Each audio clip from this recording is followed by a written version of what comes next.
In this lesson, we'll show you how to set up the live room. As we've already mentioned, the live room is where your talent will be situated during the recording process.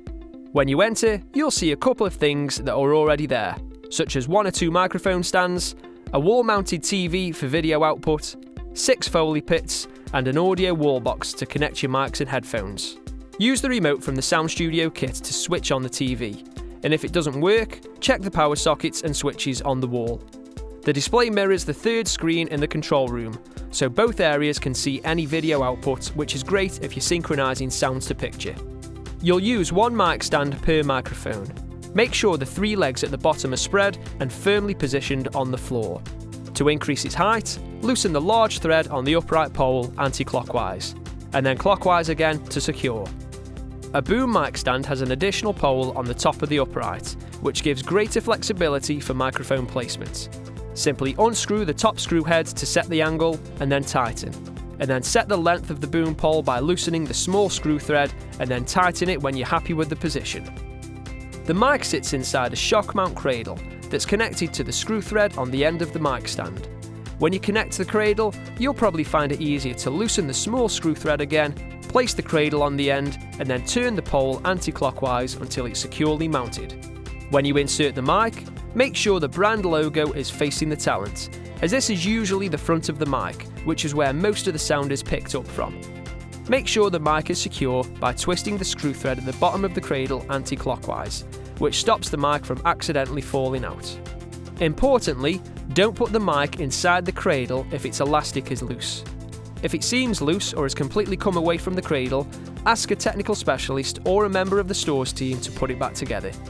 And finally, connect the supplied pop filter to the mic stand. Tighten with the screw thread and position just in front of the mic, but without touching it. This can be a bit tricky to manoeuvre into place, but keep going until you're happy with its position. This stops any plosive sounds from entering the mic, which are breathy sounds created by the letters P, B, S and T, so it's always good practice to use it. Connect the mic to the wall box using a standard male to female XLR cable, which can be found hanging up in the control room.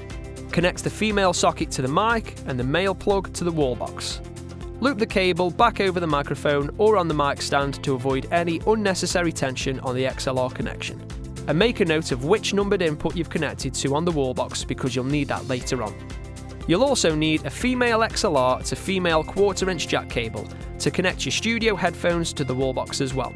Again, these can be found hanging up in the control room.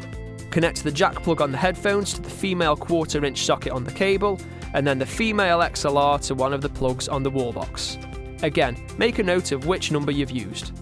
In terms of mic position for voice work, have it just above the height of your talent's mouth, and angled so it's facing your talent. For voiceovers, ask the talent to stand about a handspan distance away from the pop filter, which should give a nice, full sound. For ADR or automated dialogue replacement, get them to stand about a foot away from the pop filter, which gives a more natural sound by reducing the bass frequencies, also known as the proximity effect. Of course, these are just guidelines, so feel free to tweak these recommendations to find which position works best for you. The Foley pits can be used to help recreate footstep sounds using different surfaces. Each box is made up of 2 surfaces, one on the top of the box, such as wood, tile and concrete, and one inside the box, like gravel or leaves. There's also a resin-lined box, which is great for reproducing water effects. If you're using the tops, take them off the box and put them on the floor, because leaving them on the box will create a hollow sound effect. Don't try to move the Foley pits on your own, as the shape could cause an injury to your back. Instead, always move them with a colleague, with each of you using one of the handles on the sides of the box and bending with your knees, keeping your back straight. When you're done in the live room, pack away any Foley pits that you've used and leave them neatly stacked away in the corner. Switch off the TV and pack up the studio mic, headphones, mic stand, then disconnect the audio cables by disengaging the latching locks. These can be found either on the wall box mic inputs, the female XLR connected to the mic, or the jack socket that's connected to the headphones. The red latch is quite stiff, so it needs an extra little bit of pressure to disconnect. Make sure you pull by the connector and never by the cable. Otherwise, pulling by the cable could damage it, making it unusable or needing repair. Finally, don't forget to carefully wrap up the audio cables in a loose reel and place them back in the control room. In this lesson, we've discussed how to set up the live room, specifically the TV, microphones, headphones, and Foley pits. Coming up next, we'll take a look at the Focusrite Red 4 Pre audio interface.